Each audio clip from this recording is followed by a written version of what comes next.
ನನ್ನ ಹೆಸರು ಮನುಜ. ನಮಸ್ಕಾರ, ನನ್ನ ಹೆಸರು ಐಶ್ವರ್ಯ. ನಾವು 9ನೇ ತರಗತಿಯಲ್ಲಿ ಓದುತ್ತಿದ್ದೇವೆ. ನಮ್ಮ ಶಾಲೆಯ ಹೆಸರು ಸರ್ಕಾರಿ ಪ್ರೌಢಶಾಲೆ ಬಿರಾಮೂರು. ನಮ್ಮ ವಿಷಯ ತ್ರಿಯೋಡಿನ ಚಕ್ರ. ಇದು ಕರಡಿಗಳ ಮೂಲಗಳಿಗೆ ಸಂಖ್ಯಾ ರೇಖೆ ಮೇಲೆ ಗುರುತಿಸಲು ಸಾಧ್ಯವಾಗುತ್ತದೆ.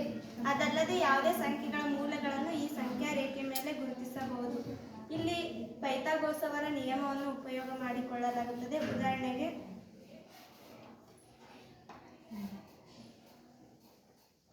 9 ವರ್ಗಮೂಲ 3, 25 ವರ್ಗಮೂಲ. ಇದು ಯಾವ ರೀತಿ ಕೆಲಸ ಮಾಡುವುದಂದ್ರೆ ವರ್ಗಮೂಲಗಳ ಪಟ್ಟಿಗಳ ಸಂಖ್ಯೆಗಳನ್ನು ನಾವು ಗುರುತಿಸಬಹುದು. 9 ವರ್ಗಮೂಲ 3 ಆಗಿದೆ ನೋಡಿ. 25 ವರ್ಗಮೂಲ 5 ಆಗಿದೆ. Very nice.